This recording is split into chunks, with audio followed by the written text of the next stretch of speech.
Alright, so here we have a, if I had to guess, about 109.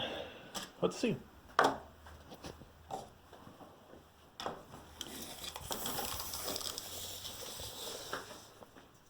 Good guess, 109.5 by a little bit less than 9.5. And this is 5/4 oak. That's rough sawn. And right now for thickness,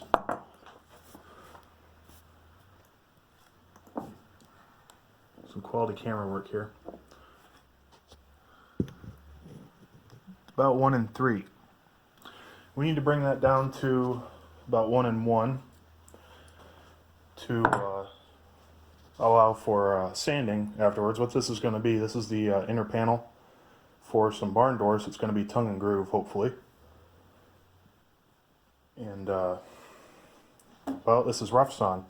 And my lumber supplier, I believe, when they get rough sawn stuff, they run it through the planer. They'll take like 1/2 off either side, just to make it flat so it sits in the lumber racks better. But if you don't have a benchtop planer or a floor model planer, you're kind of screwed if you want to do any sort of complex joinery with this stuff. So what we're doing is I'm going to do this live for you with a Bosch PL2632. This is a 3 1/4 inch electric hand plane. Our depth is set to 1/16. So we're going to take a 1/16 off of either side and set this over with the other boards that I've done. This is the second to last one. I've got a monster 11-inch board left over here. But yeah, I'm going to show you, you can in fact do thicknessing with an electric hand plane. These aren't just rough carpenter's tools. It does take a little bit of practice, but I've had lots of practice, as you can see. Something else to consider, this is only a 5-gallon shop vac, so when I make one pass, I'm going to have to empty it because this thing will be full. So here's a nearly full trash bag full of these really, really nice shavings that we're going to use in the chicken coops. Nice fluffy red oak shavings, and I've also got 2 other bags that are completely full over there. All of that was just from this. There's 7 boards in there that are all about 9 foot long. So the plane is definitely your best friend when you have chickens, because it's free bedding pretty much. Alright, I'm going to throw this on the tripod and we'll do a we'll take a 1/16 off of this side, and I'll do the other side off camera, just so you don't, waste your time. But here we go. Oh, I should have done this on the other side. Alright.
Okay, what I'm probably going to end up doing is taking a chisel to this and just getting it level, but I can't feel any ridges. The only thing I'm feeling is the porous grain, because this is red oak. But yeah, it's beautiful. So for really, really rough sawn stuff, there really is no replacement for a actual floor mount planer or a bench top. But if you already have a relatively flat side, you're golden, man.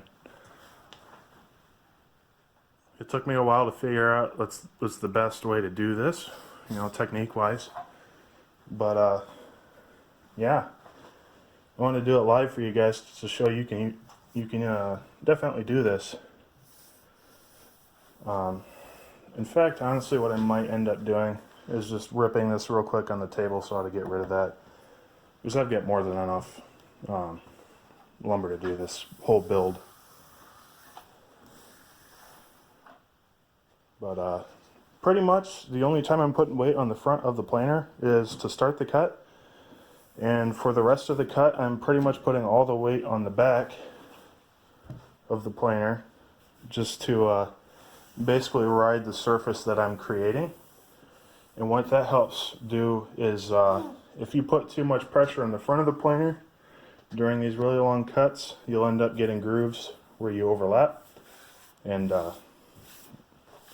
yeah, I can't even feel, all I can feel is the porous grain.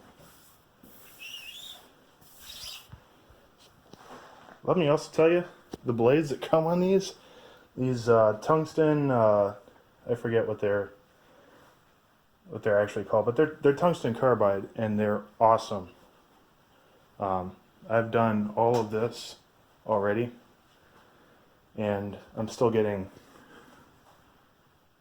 this finish. It's not glass smooth. There's still you know, planer marks just like any other planer, but it's very, very smooth.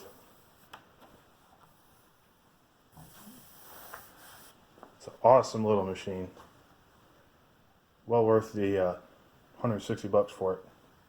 If you don't have the money for a big planer like me right now, this is a good little workaround. It really shows how far these things have come in the last 10 years. If you would have said you could do this with electric hand plane like 10 years ago, people would laugh at you. It's just a rough carpenter's tool, but I mean, results speak for themselves.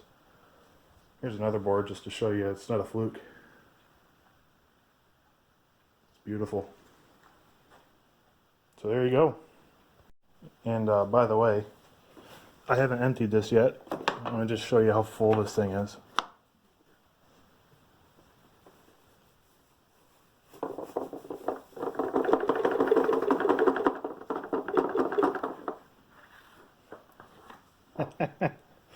Look at this stuff though, it's awesome. Like, they're not big chips like you would, when you buy pine shavings and stuff for chicken coops and animal, just, you know, they're usually big, you know, chips. But this is nice fluffy stuff. It's not just a bunch of dust. It's perfectly usable for chickens. And there's 5 gallons of it right there. Just out of one side of the board. It's crazy how much this little planer makes. So here's the big boy. It's 109 and change long. And this is the big 12 square. And looks like we're about 11.5 inches wide. This is 5/4 red oak. It's been planed down with my my Bosch 2632 down to 1-1. And we are going to cut it to rough length, so it's a little bit more manageable on the table saw because I have a whole bunch of... Are you going to focus? I have a whole bunch of boxes behind the table saw, so I can only really effectively cut 8-foot long stuff. We've got a Portamate. This is the deluxe one that I'm using as like a stand, obviously. And these are cool because they've got a roller, they've got ball bearings, and a regular flat surface if you're just using it for sawhorses. But I've just been using the roller. I used the other one. I bought two for the table saw end feed yesterday, but been using it to keep things a little bit more manageable in the miter saw here. For the miter saw, this is the Metabo HPT C12. It's a 12-inch dual bevel sliding miter with a brake on it. C12 RSH2 with an S. S just means laser. And yes, I am using the laser. This is just rough cut, so here we go. So it was at this point I kind of realized I might need to put a little bit of a disclaimer in here. Now, if I had known I was wearing this shirt when I made this video, I obviously would have changed. Not that I... Basically, I guess the point I'm trying to make is I try not to make anything on this account or channel or whatever political. And I understand some people don't like the NRA. I'm personally one of the people who actually don't like the NRA, even though I believe in a lot of what they say they believe in. But that's besides the point. I guess what I'm trying to say is, if you're going to judge me based on the shirt I'm wearing, or if you have some sort of problem with it, just keep in mind, this literally the only reason I wear this shirt is because it's the most comfortable shirt I own. And when I know I'm not going to be making videos out in the shop, a lot of times I'll end up wearing this. So, yeah, this was just kind of an oversight on my part. Take it as what you will. If you're going to take issue with it, honestly, that's more your problem than mine. But yeah, that's the NRA and firearms ownership and all that has absolutely nothing to do with what I do on this Instagram. It's just a shirt I'm wearing. So I just wanted to put that little disclaimer in here. For those of you who are curious, yes, I am a gun owner. I like guns. I know a lot of people who do, but I've never really been much for politics or anything like that, so just take that for what you will. Alright, I'll get back to the video here and stop jabbering on about dumb stuff.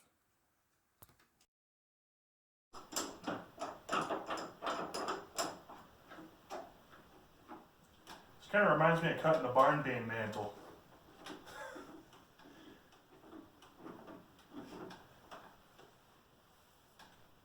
She's straight, she's flat. Let's do it. I'm going to get you a better camera angle here.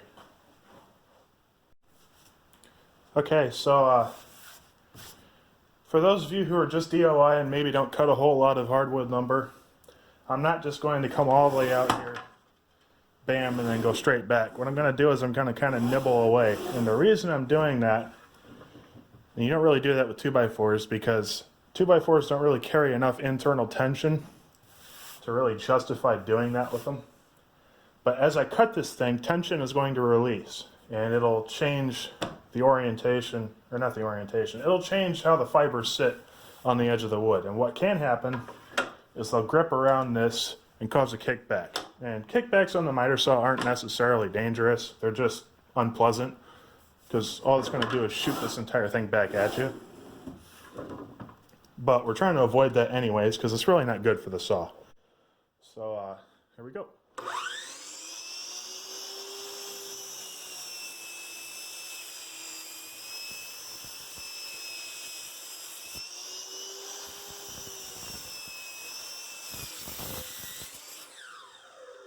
And we still bound the saw blade anyways, but that's alright.